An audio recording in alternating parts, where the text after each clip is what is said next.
वाला भाई लोग, हम उत्तम यादव गायक कुछ चीज आप लोगों के बीच में रखीला।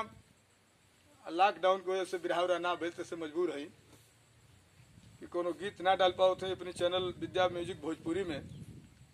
आप लोगों का आशीर्वाद चाहिए, इसको सब्सक्राइब आप लोग कीजिएगा, लाइक कीजिएगा और बेल आइकन बटन वगैरह दबाइएगा। एक चीज आप लोगों को सुना रहे हैं, राम जन्म कवि ने लिखा है कि गवैयन के राग चाही, कवियन के साग चाही, अखटकन के बाग चाही पैसा कमाए के,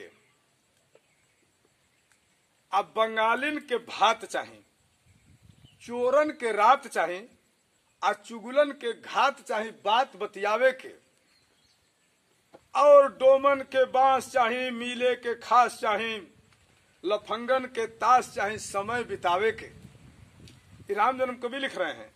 एगो और बहुत बढ़िया बात लिखला कि फरुहा में बेंट चाही, महल में गेट चाही, घर घर चकलेट चाही लइका बजावे के, आ खाए के कबाब चाही, पिए के शराब चाही, मस्ती में शबाब चाही माजा उड़ावे के।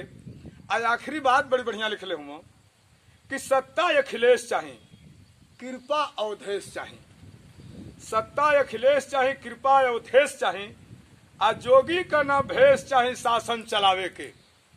हम उत्तम यादव मऊ जिला से, त्रुटि होगी क्षमा कीजिएगा, अच्छा लगे तो एक बार चैनल को सब्सक्राइब अवश्य कीजिएगा।